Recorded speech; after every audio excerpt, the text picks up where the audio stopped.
Um abraço, seja bem-vindo. CFA, seu canal de comunicação. Aqui nós conversamos sobre política, aqui nós conversamos sobre você. Olha, tá vendo aí embaixo? Inscreva-se, clica aí, se inscreva no canal, venha fazer parte desse universo. Clica no sininho também. Toda vez que eu incluir um novo vídeo, você vai ficar sabendo de novidades.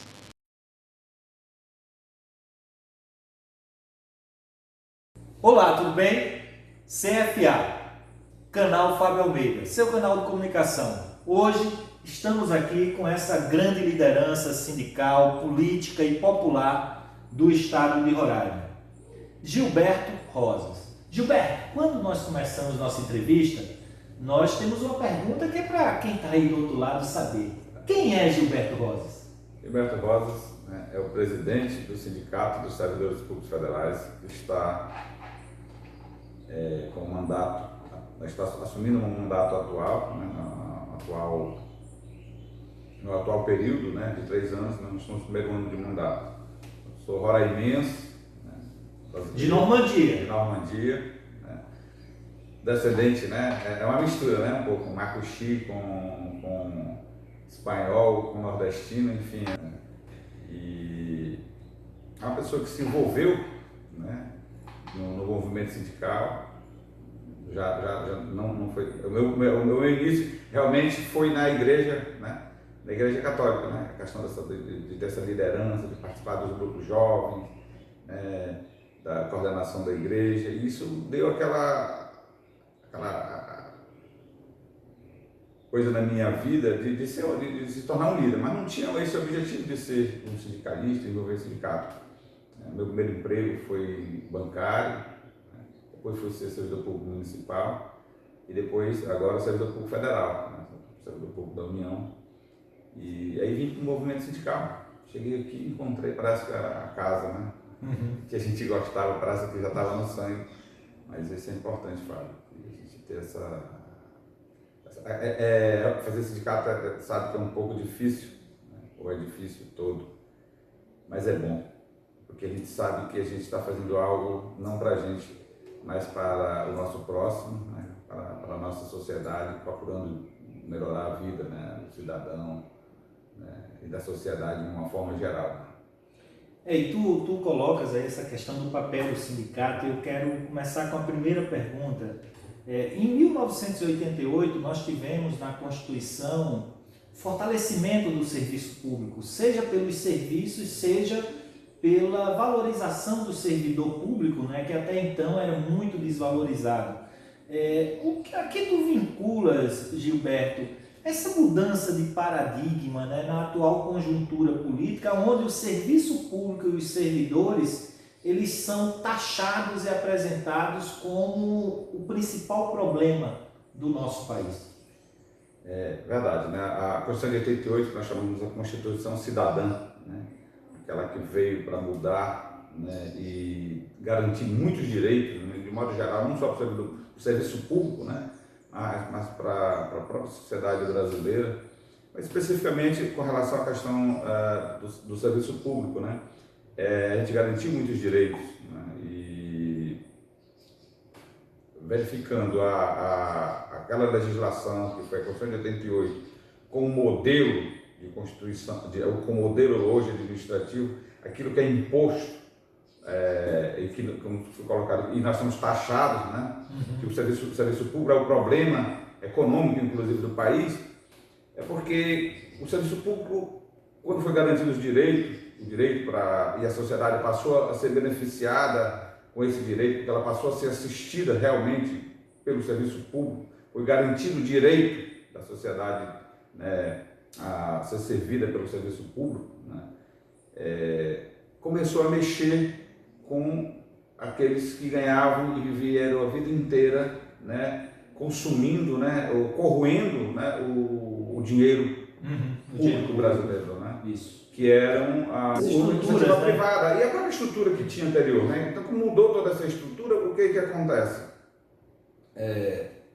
Deu certo, porque a sociedade passou a ser beneficiada em parte, né, na questão da saúde, na educação, né, na infraestrutura, né? Ela passou a ter acesso, a ter esse direito, né?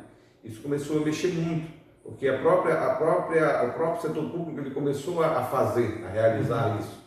E aí tirou da iniciativa privada, principalmente, né, que só tem interesse no dinheiro, no capital, e as grandes empresas estrangeiras que também eram beneficiadas com dinheiro público, eles começaram a perceber que estavam perdendo espaço. Então, quando entrou as políticas neoliberais, e aí não demorou muito tempo, de 88, já no governo Fernando FHC, ele fez a primeira grande reforma administrativa que retirou todos, eu me lembro que na época foram 54 direitos do serviço público, do servidor público, né? Em geral, né? Em todas as esferas, né?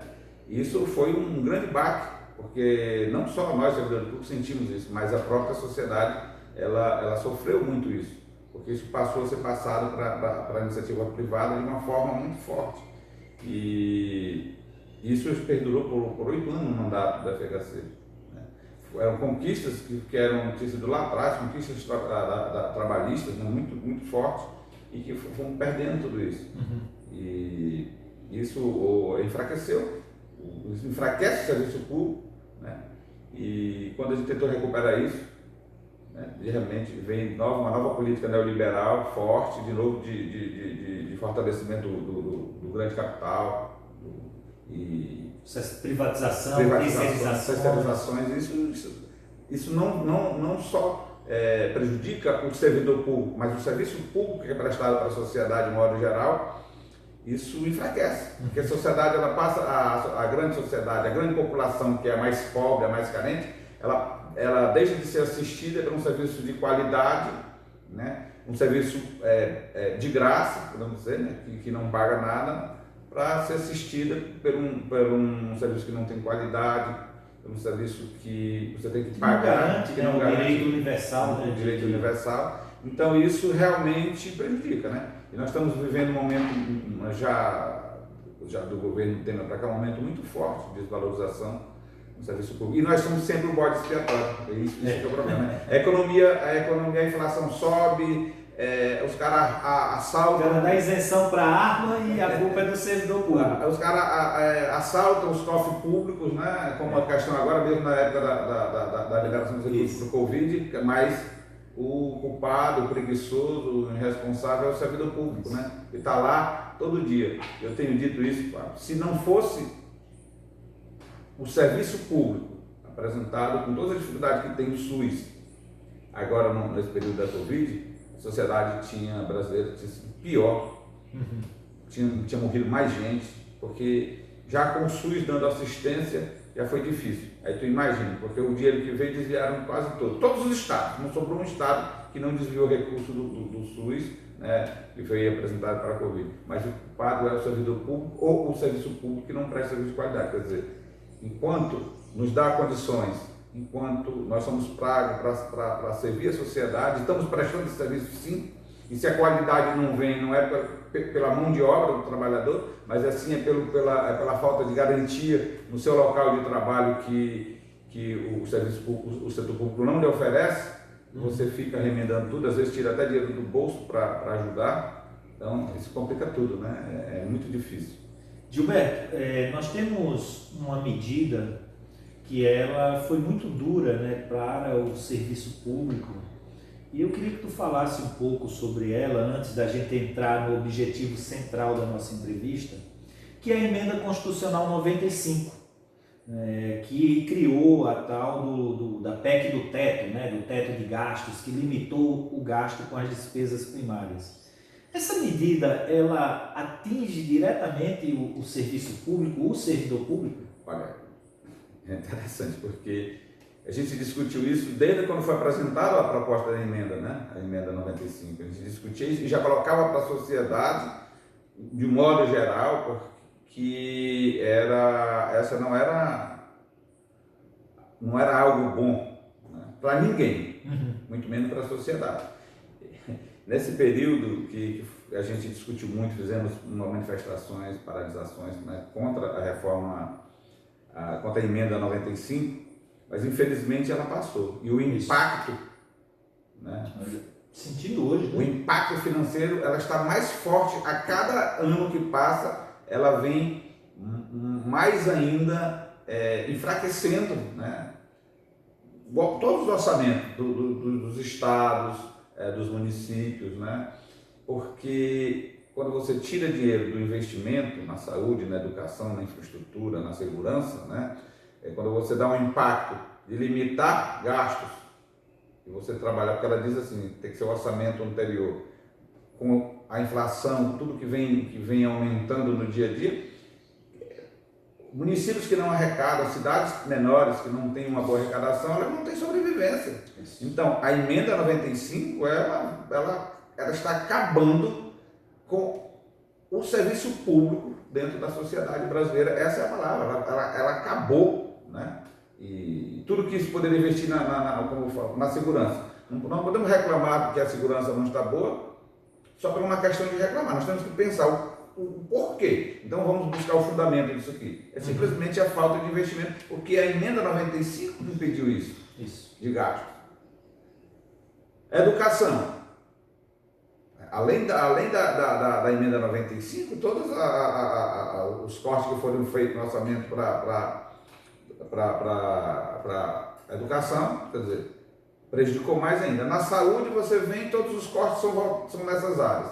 A emenda 95 prejudicou.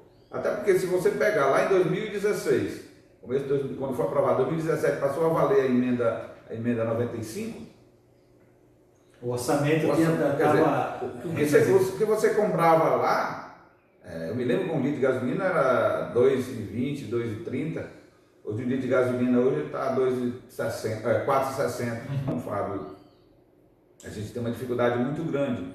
Eu tive a oportunidade de participar passar 10 meses no município, né? Eu senti na pele, e trabalhei na Secretaria de Finanças, senti na pele o que é um município pequeno sobreviver com o orçamento que tem, mais ainda com esses cortes, né? E a emenda 95 ela acabou. Não temos concurso público, né? Não temos investimento na saúde, não temos investimento na educação. E quando você fala investimento, não é só na mão de obra, né? Não é só no servidor, contratar pessoas. Você tem que contratar equipamentos, você tem que comprar remédio, toda a estrutura que tem dentro de um hospital ou de uma unidade básica, você tem que ter recursos. Não adianta você construir um prédio e não dar condições de aquele prédio funcionar com todo o material necessário e adequado para fazer um atendimento, né, numa unidade básica. Quer dizer, se construiu, inclusive na época estava se construindo muita unidade básica.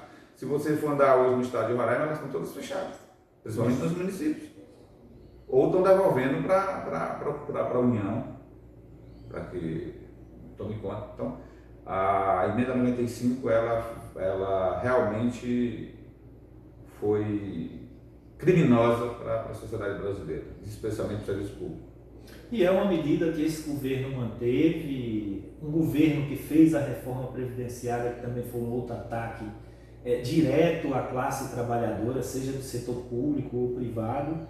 E agora o governo apresenta, né, diretamente para o serviço público, Gilberto, a reforma administrativa. E falar um pouco o que essa reforma representa? Bem, em primeiro lugar, ela representa um retrocesso no serviço público, né? Porque os últimos governos não apresentaram nenhuma proposta que valorize, que incentive, que motive, né, o servidor público, que valorize o serviço público a nível nacional, a nível de Estado brasileiro, né?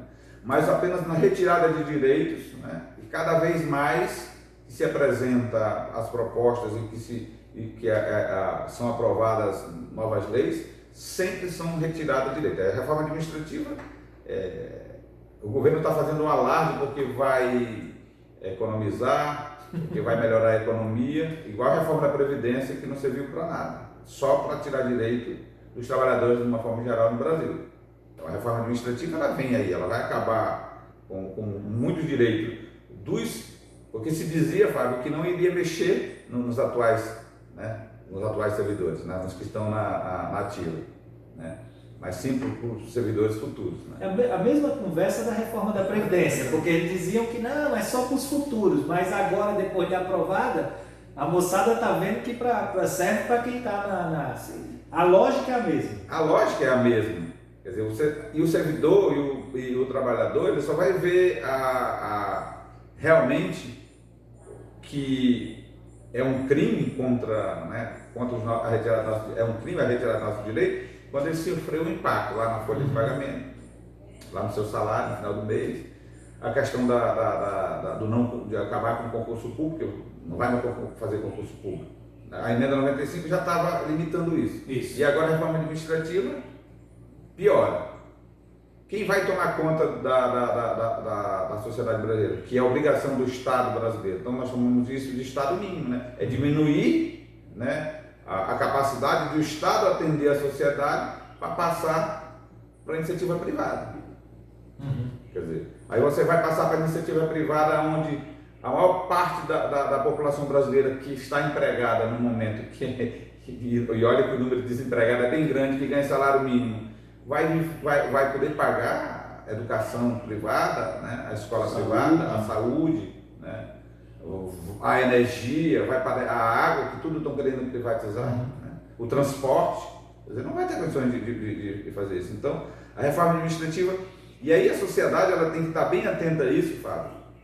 Não só os mais adultos, né, mas também a juventude, que está aí almejando, estudando para fazer um concurso público. Primeiro, ele não vai ter o direito de fazer um concurso público. Isso. E segundo, aquele que fizer ou que entrar no serviço público, o direito deles já vão ser minguados, porque não vão ter o mesmo direito que os demais tinham, né, que já foram tirados vários. Então, isso é prejudicial para toda a sociedade brasileira, e a reforma administrativa ela não traz nada de vantajoso para o servidor público, porque aí tem mais um detalhe, né, que a gente tem que se atentar. Foi igual a reforma da Previdência, voltando atrás, que atingiu a reforma da Previdência. Ela não foi para servidor público federal, ela foi para as 3 esferas. Isso, Estado, União, Estado e município, e agora está sendo aplicado, né, inclusive o percentual do índice de 14%. De 11% para 14% de desconto, né, da Previdência. Ou seja, como é que eu estou com 5 anos sem ter 1% de aumento salarial e eu vou ter um desconto de 3% a mais no meu contra-cheque? Ou seja, cada vez mais está defasando o meu salário. Então, e a reforma administrativa, ela vem nessa mesma linha, com uma diferença. Não é o desconto, mas ela vai atingir as 3 esferas. Vai ter a mesma dificuldade que vai ter para fazer um concurso ou para ser um servidor regido pelo regime jurídico único, né, que aí estão tirando todos esses direitos, vai ser para o Estado e para os municípios. Então, o servidor estadual vai simplesmente... E a ideia, Fábio, é terceirizar tudo. Jogar para a iniciativa privada, uma terceirização, aonde o trabalhador não tem direito.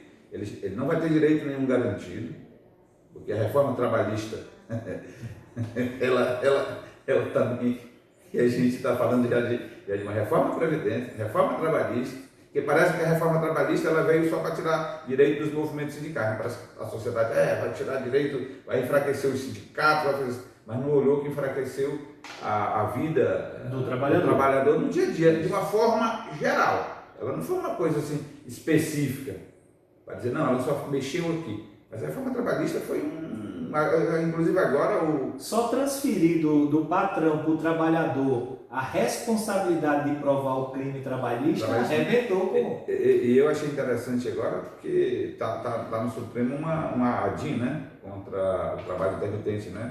E a gente está torcendo e aqui para que o Supremo realmente diga que que é inconstitucional, né? Porque a gente fez o nível de exploração desse exploração é terrível. Então, a reforma administrativa ela vai na mesma linha, como a gente está falando. Todas as reformas elas vieram, e a reforma administrativa ela vai fazer com que nós, cidadãos, vamos terceirizar, vai para a iniciativa privada. Quem vai qualificar esse trabalhador? Quem vai garantir o direito desse trabalhador se a reforma trabalhista se retirou? Quem vai organizar essa classe trabalhadora? Sem contar, né, Gilberto, que as experiências que a gente vive aqui de terceirização, elas são muito ruins, né? Porque ela tem um vínculo direto com os políticos mandatários, né? Que é uma realidade no país inteiro isso. Mas a ideia de quando um Congresso brasileiro passa a aprovar e aprovou a terceirização, o objetivo não era outro, porque não é só em Roraima que a gente vê que quem comanda o serviço terceirizado são os próprios parlamentares. O que diferencia é que um é de Manaus ou do Maranhão, vem para Roraima, aí o daqui vai para outro estado menor, então eles só mudam de estado para não caracterizar que eles são do próprio estado. Mas aqui em Roraima é cara de pau que a maioria dos parlamentares, eles têm as empresas terceirizadas, inclusive com laranjas, para poder pegar o dinheiro da terceirização. É muito vantajoso eu pagar 5 mil pela mão de obra do trabalhador e pagar um salário mínimo. É muito fácil. E quando chega na eleição, né, ainda vai com o cara e diz, ou vota ou vai ser demitido. Emprego, né? Vai ser demitido. Aí isso aconteceu agora numa pesquisa que o IBGE fez, não, mas aumentou o número de trabalhadores de carteira assinada. Mas já veio o próprio DIEESE, ele já respondeu sobre isso, que é uma avaliação, inclusive, mesmo que seja técnica, mas ela não é real. E a gente tem que se atentar para esses dados da sociedade brasileira, que ela não é real. Quer dizer, vários direitos desse trabalhador, né? Mas ele é carteira assinada. Mas diz que é o trabalhador que é terceirizado, que é de carteira assinada, mas a carteira dele não está assinada. Eu acho interessante esse relato que foi feito pelo DIEESE e pelo DIAP, né? Que é interessante, né? São duas instituições que elas fazem esse estudo diretamente, que não são governamentais, e nos dão dados, né, bem importantes para isso. Estudos bem independentes, né? Bem independentes dos interesses que estão em jogo, seja por parte da representação dos trabalhadores, seja por parte quanto dos empresários e do governo. É interessante ver isso porque a gente tem que estar muito atento para essa questão. Eu vou voltar a tocar nessa questão da reforma administrativa. A gente tem que estar preocupado, a sociedade tem que estar mobilizada, né? E a gente chama a sociedade para isso, porque parece-me, Fábio, que quando os movimentos sindicais, quando os partidos de esquerda chamam a atenção da sociedade para essa degradação do serviço público, para essa desvalorização do serviço público, para a situação de Estado mínimo no país, né, que o Estado deixa, né, de tomar conta, né, daquilo que é essencial para a sociedade, que nós chamamos, que é a educação, que é a saúde, a infraestrutura, a agricultura familiar, que é aquela que bota comida na mesa do cidadão, né? A segurança pública, né, que a gente sabe que é um caos, e aí às vezes se culpa muito, né? A polícia ela não é culpada por isso, porque ela precisa também ser equipada, ela precisa ser tratada. Isso. É um problema seríssimo da nossa polícia, que as pessoas não entendem, são cidadãos, são pessoas, são seres humanos, cara. Que vivem num limite de tensão. Num limite de tensão, porque eles estão lá no dia a dia atendendo uma parte da sociedade que é conflitosa, que são assaltantes, que são criminosos. Então, assim, ela está num conflito muito grande, né? E sem contar que com um salário pouco que recebe, ela ainda tem no dia a dia para cuidar da sua família e às vezes não dá conta. E aí o Estado brasileiro, que nós chamamos, né, ele não dá condições necessárias de um atendimento psicológico, um atendimento médico, um atendimento para fazer isso. A lei está mandando, mas eles não fazem, a lei manda. Que nós, servidores públicos, nós sejamos avaliados a nossa saúde mental e física, eu acho que é anual, né? Mas não é feito, mas só não é cumprido. Então, quer dizer, por isso que a gente vê, e quando eu toquei específico nessa questão da polícia, é porque às vezes a parte da sociedade ela imagina que o policial ele é o super-homem, que o policial é isso, ele tem que enfrentar isso. E a gente sabe que há muitos, dentro da polícia, muitas pessoas boas, né, pessoas com boas intenções, que querem realmente garantir a segurança para a sociedade, mas eu coloco isso com foco muito.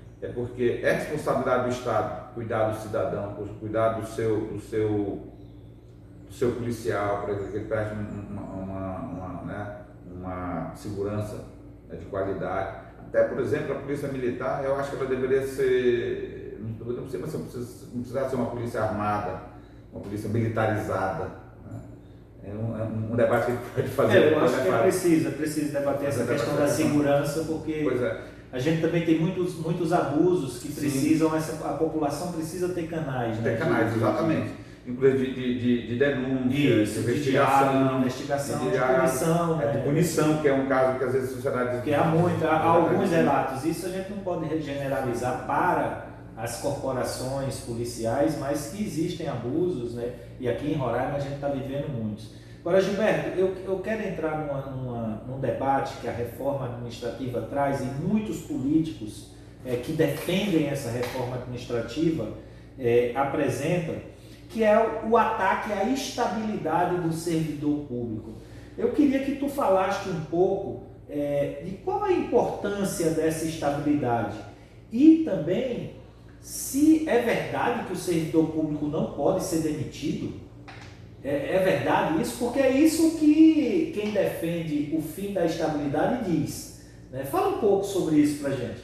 Primeiro, Fábio, que há uma informação errada para a sociedade brasileira quando se trata da questão, o servidor público ele é intocável, o servidor público não pode ser demitido, o servidor público ele tem dentro da sua estrutura a estabilidade. Todo servidor público coerente, que cumpre as suas obrigações, ele realmente tem a estabilidade, mas garantida por ele, não é pela uma legislação. Mas o servidor público, se ele cometer qualquer crime, desde que vai administrativo ou criminal de outra área, ele é punido e ele é demitido do serviço público. Sim. Não existe lei nenhuma que diga que ele tem que cometer delitos e qualquer crime, né, em qualquer área, que ele não possa ser demitido. Não. Uhum. Ele foi concursado, fez o concurso para o serviço público para cumprir a sua função. Mas se houver desvio da sua conduta como servidor público, é aberto o PAD, né, o processo administrativo, ele responde, tem o direito de ser ouvido, né, e passa por todas as etapas, como qualquer processo, mas se ele for culpado, ele é demitido. Inclusive, e aí a gente coloca muito no governo de esquerda, nós tivemos um número muito grande de servidores públicos que foram demitidos do serviço público, porque eles cometeram, né? Crimes administrativos. Exatamente. E aí eles foram, inclusive, quando aqui mesmo, no sindicato, a gente recorreu a alguns administrativos, ou alguns judicialmente, e não conseguimos, né, retornar, porque realmente foi provado. Então, não há essa garantia, essa segurança que o servidor público, ele é um intocável. Nós somos servidores públicos regido por regimes diferentes, né, da iniciativa privada, que lá é CLT, né, nós somos do sistema, o servidor federal do sistema jurídico único, né, mas faz concurso público. Hoje mais ainda da Constituição de 88 para cá, só ingressa no serviço público através de concurso público. Você tem que se qualificar, você tem que estudar para você passar no concurso público. Então não é fácil para ninguém ser servidor público, ou para ninguém ingressar no serviço público. E a estabilidade tem importância, né? Sim. Porque ela dá o direito de você, por exemplo, nós temos muitos órgãos públicos que têm indicação política. E a estabilidade dá o direito do servidor dizer, olha, eu não faço isso, que isso está errado. Sim, correto. Porque eu toquei naquele assunto de dizer que nós não somos intocáveis, porque nós somos criminalizados pela mídia, né, de que os servidores têm uma estabilidade. E o Bolsonaro, o governo Bolsonaro, ele veio com essa finalidade de dizer que vai acabar com a estabilidade do servidor público. Primeiro que ele não chama de vagabundo. Sim, né? Não chama de vagabundo. Então, quer dizer, vagabundo, todo servidor público é vagabundo. inclusive ele deve ser porque ele é um servidor público. Hoje ele presta serviço à União, né? Sempre, né? Pois é, sempre prestou como deputado. Militar e depois 28 anos como de deputado e hoje como presidente da República, né? Porque ele é um empregado da sociedade brasileira, ele recebe para ser presidente da República, mesmo ele sendo eleito. Então, todas as classes, a classe trabalhadora do serviço público, pode ser militar, pode ser civil, né? Eles são empregados, né? São servidores públicos, eles prestam serviço para a sociedade, o setor público. Essa é a impressão que tem que entender. Então, a estabilidade, parece-me que nós, servidores públicos administrativos, inclusive, vivemos, como eu disse assim, numa boa, não corremos risco nenhum de perder o nosso emprego, muito pelo contrário. Né? Ou a gente anda na linha, né, direitinho, certo, como deve ser, todo cidadão, todo empregado, todo trabalhador, ou a gente não tem essa proteção infinita, como se diz, né? Nunca teve, na verdade. Mesmo que já mudou na reforma administrativa de 98, Fernando Henrique, né? Ela mudou, tirou algumas coisas que a gente colocavam como impedia, né? E agora, com a reforma, todas as reformas foram feitas, inclusive algumas leis, né, que foram criadas, tiraram várias situações que eles colocavam como impedimento para a gente ser demitido. Né? Não tem muita diferença. A questão é que responde a um PAD, um processo administrativo, e tem que ser provada a culpa. Provada a culpa, o servidor é demitido. É a única diferença que tem da iniciativa privada. Porque a iniciativa privada, se você cometer o crime, você vai lá, demite. Vai lá, faz o requerimento. Ou simplesmente, se o patrão não gostar, eu não gostei do Gilberto, manda embora. Manda embora, acabou-se, né? No serviço público, não. A estabilidade dá essa... Inclusive, olha como é que é. E no serviço público, não. Ele dá o direito de você se defender. Isso. Né? Mas tem um detalhe, né? No serviço público, você é demitido, ou se você pede demissão. No serviço público, não. Na iniciativa privada, você é demitido, ou se você pedir demissão, você ainda sai com algum direito trabalhista, pelo período que você trabalhou. No serviço público, você foi demitido, ou se você pede demissão, vai embora, sai sem nada. Nem com o salário do mês, você do que estava, não sai mais. Quer dizer, é interessante, porque a sociedade pensa que... E outro dia um servidor público veio me perguntar se ele podia pedir demissão enquanto ele iria receber o pedido de demissão. Eu ri, porque eu disse para ele, tu não é da iniciativa privada não, rapaz. Tu é servidor público federal, quando tu sair, tu tem quantos anos? Ele disse, eu tenho 35 anos. E tu estava achando que tu ia sair desses 35 anos só. Se tu quiser, com a tua aposentadoria e ainda... tu tem que fazer os cálculos para saber se tu vai sair com ela 100% da aposentadoria, senão tu não vai perder. Uma porcentagem no mínimo vai ser só 40% do teu salário. Ele se espantou. Gilberto, deixa eu te perguntar aqui uma outra coisa, porque a reforma ela atinge os servidores públicos, como você falou, o fim do concurso, o fim da estabilidade, a terceirização, a privatização, mas ela avança também em outras questões. Eu gostaria que tu avaliasse um pouco isso que eu vou te colocar aqui. O artigo 37 da Constituição é o que estabelece que rege o serviço público, né? E ele faz uma alteração, a proposta do Bolsonaro faz uma alteração do parágrafo 8, que ele passa a permitir que o governo ele possa ceder espaços públicos para a exploração da iniciativa privada. Um exemplo, eu tenho uma escola, eu posso pegar as salas de aulas e ceder para que a iniciativa privada possa ali implantar serviços e cobrar por esses serviços. Como é que você avalia esse nível de desconstrução do Estado brasileiro? Primeiro, uma avaliação negativa. Né? Pegar as estruturas do Estado, né? Do município ou da União, e repassar para a iniciativa privada, para ela ganhar. Porque a iniciativa privada, quando se fala, ela vai ser beneficiada, porque ela vai cobrar. Ela vai poder explorar economicamente. Então, tu já vê um absurdo. E ainda tem que estar trabalhando no mesmo espaço, uma parte do serviço público e outra parte da iniciativa privada, o absurdo é muito maior ainda, né? Então, o interesse do governo é o quê? Com essa medida, cada vez mais dar vantagens, né, para a iniciativa privada, para o patrão, que a gente tem que falar bem claro. Quando você fala em iniciativa privada, não é só porque ela é iniciativa privada, não, mas é porque é para o patrão, para aquele que quer só ganhar à custa do cidadão. E quem vai para lá? Isso. É a grande parte da sociedade, aonde o Estado brasileiro está, aonde chega a educação de um Estado, ou a saúde, ou a segurança, lá no município, no mais longínquo lugar que tiver no nosso país, lá é o Estado brasileiro que está prestando o serviço.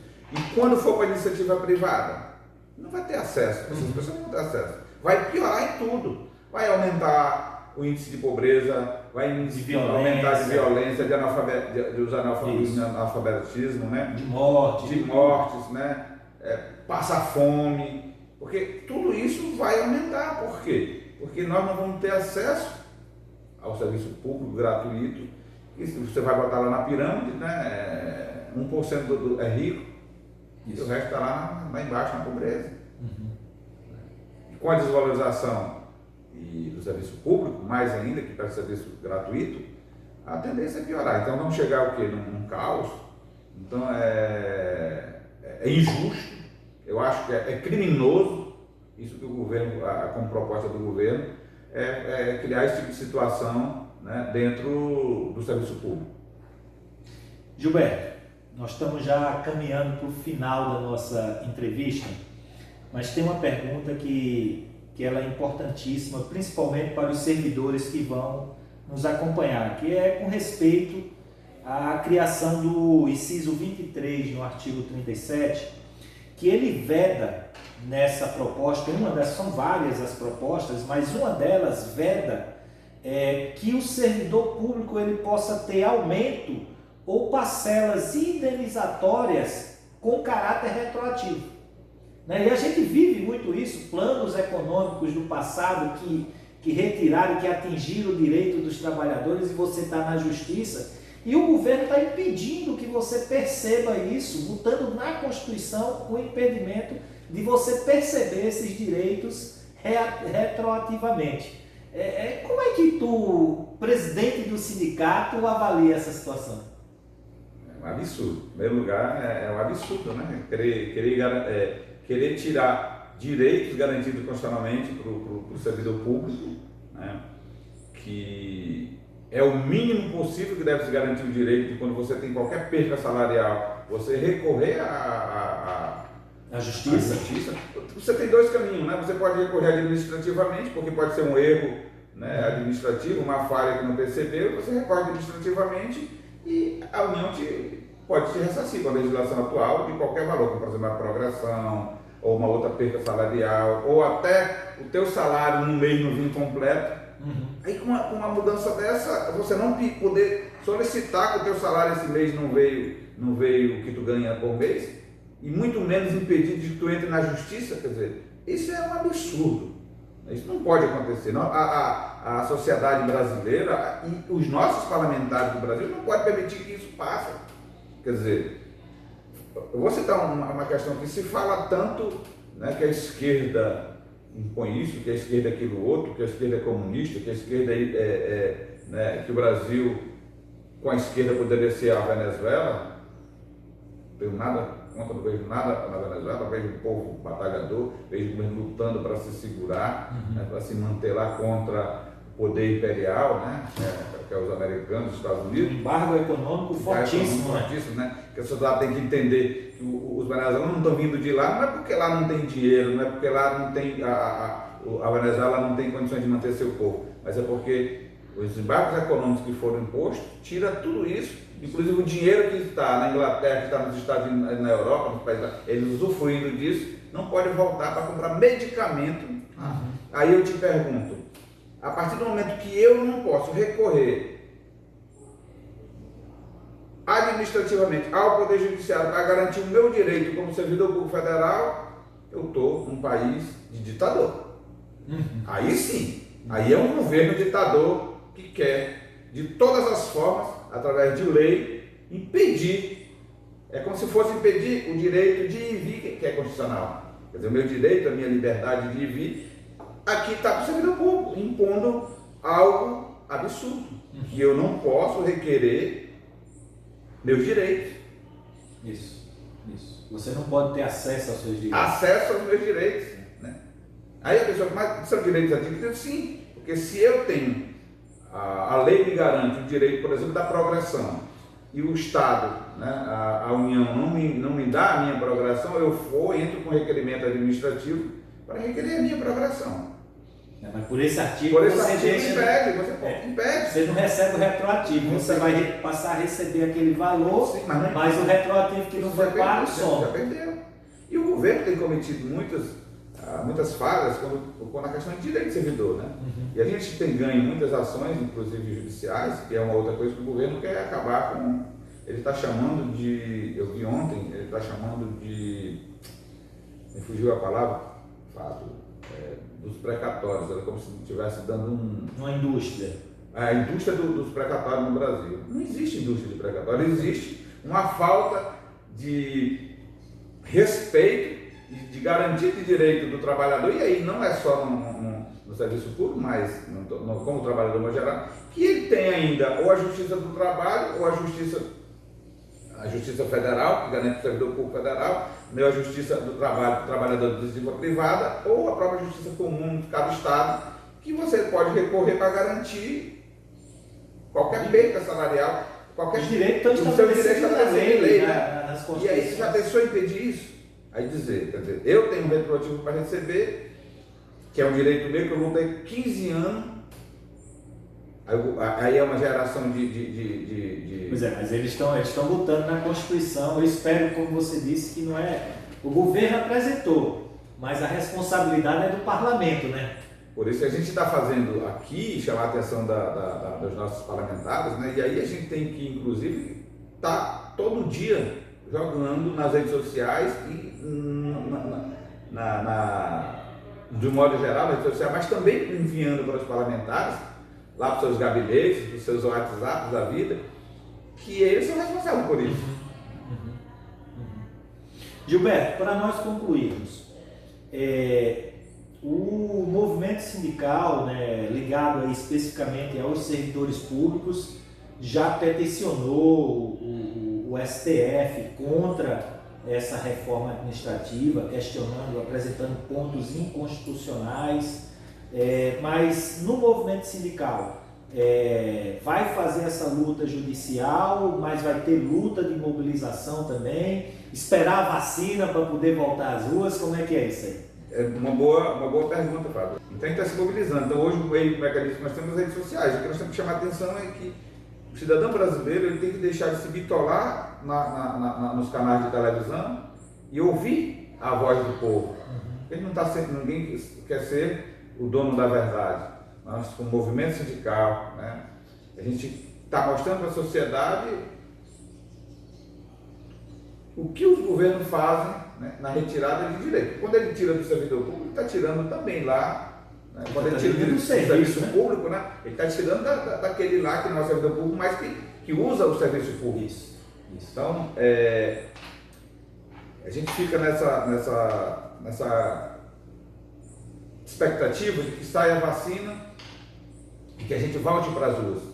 Porque o governo, ele respeita, em parte, ele tem, quando a gente bota o povo na rua. Então a sociedade ela tem que ir para a rua. De uma forma pacífica, de uma forma ordeira, com suas bandeiras de luta, né, defendendo o direito os seus direitos como cidadão, né, o servidor público, o trabalhador da iniciativa privada, toda a sociedade, ela tem que ir, o estudante tem que ir para a rua defender, né, a escola gratuita, né, o negro tem que ir para a rua, o direito das suas cotas para entrar na universidade, para entrar no serviço público, né, o índio tem que ir para a rua para garantir também os seus direitos das suas terras e daquilo que já foi garantido para ele em parte, né? E estão tentando invadir o direito da questão das suas terras, de não ter os invasores para estarem explorando o minério e deixando as doenças. O índio tem que ir para a rua, então ele tem que estar mobilizado, né? Os movimentos do LGBT, eles têm que estar na rua para garantir os direitos deles, para ser respeitado como cidadão. que por ele ser LGBT não vai modificar, né, a cor da sua pele, não vai modificar a sua vida como cidadão, como trabalhador, não muda nada. É isso que a sociedade tem que entender. Então, se nós nos mobilizarmos e irmos para a rua para garantir direito, e hoje a reforma administrativa, como foi colocado no início, ela não vem o servidor público federal só, ela vem para as três esferas, Estado e município. E nós temos que estar junto, unidos, para ir para a rua se mobilizar. Como eu disse, o movimento é um movimento pacífico, vamos manifestar, vamos entrar nas redes sociais das nossas bancadas, a nível de Roraima, a nível nacional, para cobrar deles, né, a garantia dos nossos direitos. Porque nenhum direito que foi conquistado pelo trabalhador desse país, tanto da iniciativa privada, como o trabalhador rural, como o trabalhador, o servidor público, nenhum direito foi dado de graça para o trabalhador. Nós tivemos que ir para a rua, muitas vezes doamos sangue, pegamos pancada, porrada, mas todos foi através da luta.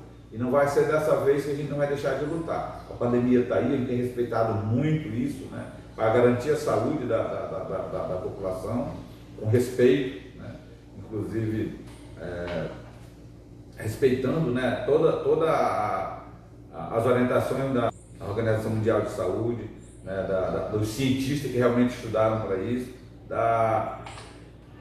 dos governos que têm um mínimo de responsabilidade de estar orientando seus secretários, né, a ter uma política, né, de proteção contra o Covid, que está o caos tá aí, voltando tudo aí de novo.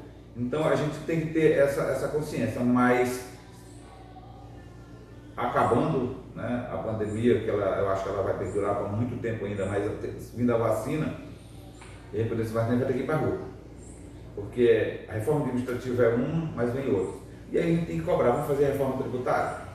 Vamos fazer a emergencial, que quer reduzir 25% o salário do servidor público. Vamos fazer a reforma política? Gilberto, deixa eu te perguntar uma coisa.